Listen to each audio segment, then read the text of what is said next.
So, what is RENSEP? Let me begin with a brief excursus into the history of the study of Western esotericism, if I may. So, ESSWE was founded in 2005, as you all know. So now we're in year 18, and it's the 9th conference. And I think it's fair to argue that practices come in a bit late. So we could say practices are a late bloomer in the study of esotericism. And this is a bit puzzling, or I wondered. I think it's great, of course, but I wondered because, for instance, in Germany, esotericism is strongly connected to the idea of the esoteric fair or convention. So there are many esoteric fairs every year, and they're all about practices. And this is the idea that sticks to people's mind, at least in Germany, when they hear esotericism, esoteric practices, right? So what is the reason that we needed 9 conferences to actually really delve into practices? I think there are several reasons, maybe. One is connected to the history of the discipline. So as we started with the desire to distance itself from so-called religionist approaches, and I think practices, they are maybe akin to religionist or believer perspectives. So they were a bit put to the margins.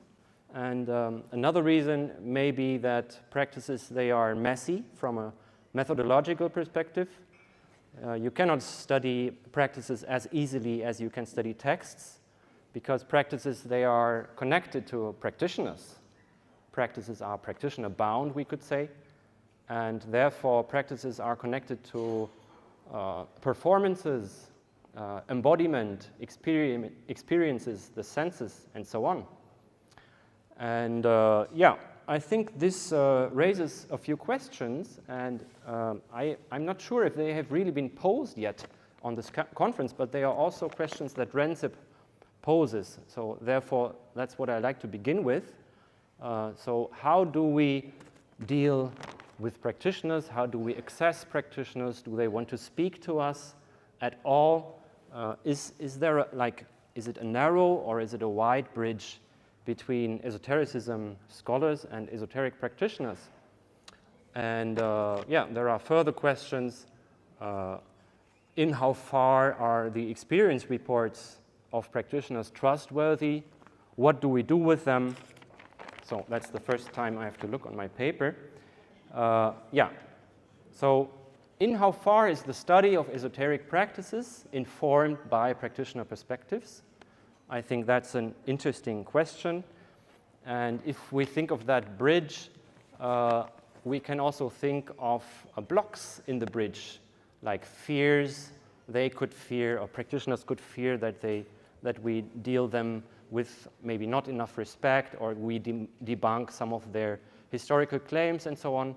And we, on the other hand, we could think they're, weird, easy believers, or aggressive, or politically problematic, and so on.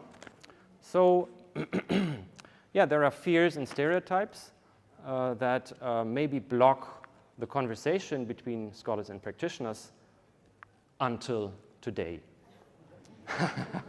I'm not generalizing totally, but I think there is a tendency, and this might also be an explanation why practices are, have been a bit on the margins of the study of esotericism so far.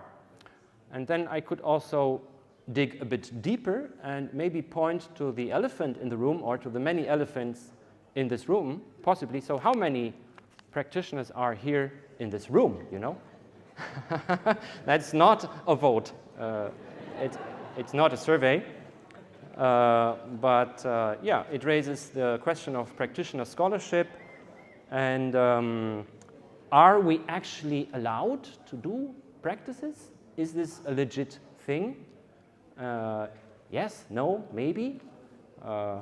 If we practice, are we allowed to speak about it? Are we allowed maybe even to include self-observation in our own writing? Are we allowed to do autoethnography and these things? And is there reason to argue that we can apply the same standards of academic rigor, methodological agnosticism, self-criticism, and deep analytical, observations to our own self-observations if we practice? I'm not saying that we all have to agree on these questions, but we could begin to really talk about that and discuss them in greater depth. And I think this conference is a great opportunity to not begin the discussion, but maybe deepen it on these questions, right? So here comes RENSEP into play. So finally, that was my excursus. Why am I telling all this? RENSEP, as Manon already said, stands for Research Network for the Study of Esoteric Practices. And we have one big mission, you could say. We want to build bridges. We want to widen the bridge. We want to transgress habitual academic boundaries. And we want to transgress these boundaries in 3 different directions. We want to build bridges between scholars of different kinds, of different disciplines, between scholars and practitioners, and between practitioners of different esoteric traditions. So these are the 3 bridges that we want to build, and we do so in 2 different ways. One is an online platform. So we created like a social media platform on the internet, rensep.org. And what does this platform provide? You can create an account. You can connect to other people on the platform. You can say what you're doing. You have a private blog or even a daily diary. You can report what you're doing, or you can report on your practice or your scholarship. And then there are other things like blogs, different types of blogs.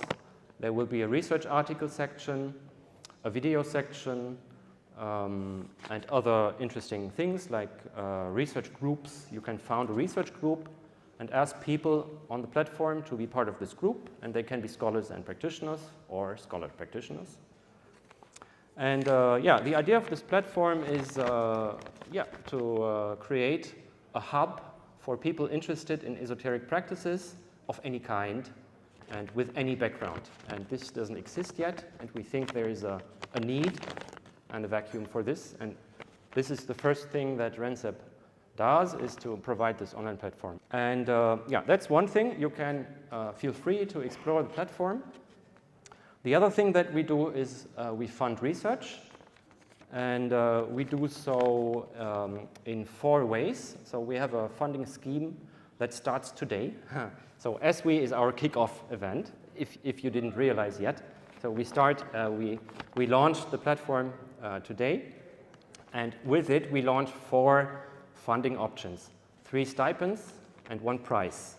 And they reflect a bit our attempt or our desire to focus on 4 disciplines in particular, namely the study of religion, the history of religion, anthropology, psychology, and art.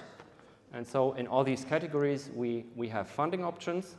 The history thing relates to our Archives of the Impossible stipend.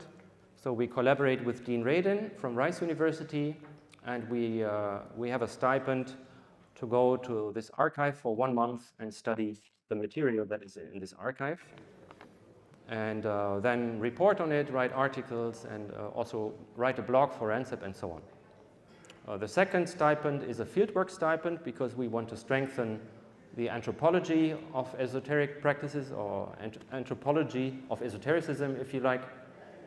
So this is intended to support PhDs and postdocs if they want to do fieldwork related to esoteric practices.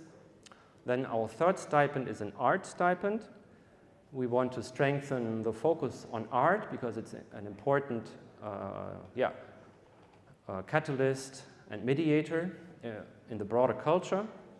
So we collaborate with Judith Noble from Plymouth Arts University for a stipend that supports an artist for up to 3 months who interprets esoteric practice as artistic practice and the other way around, and produces art with the help of this stipend.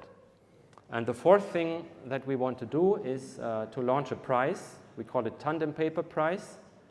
So we want to encourage people to co-author papers with a practitioner.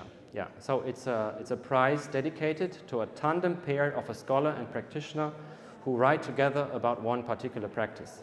That's basically a strategic attempt to strengthen the bond or to encourage people to combine the two perspectives for a co-production of knowledge. We think it's an interesting attempt to work towards a co-production of knowledge. And then finally, there is psychology in the boat, and we fund the first experimental study of a technique of Western ritual magic that has ever been conducted, namely sigil magic, in collaboration with Dean Radin from the Institute of Noetic Sciences in California, and you will find information about this experiment, which has already started on the website. Now, finally, I would like to introduce the team. If you have questions, you can always approach me, but there are quite a few RENSEP people here, which I would briefly like to introduce. First of all, the trustees. I didn't mention that we are an unincorporated association based in the UK, in London. So we have trustees, and I'm one. One is Andrea Centore, who sits there. Maybe you can briefly stand up or raise your hand. Next one is Mariano Erechiello.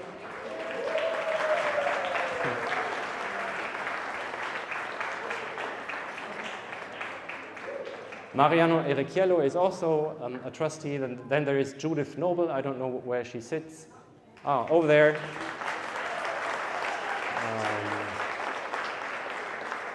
And finally, there's Kevin McLaughlin, who is also a fresh trustee.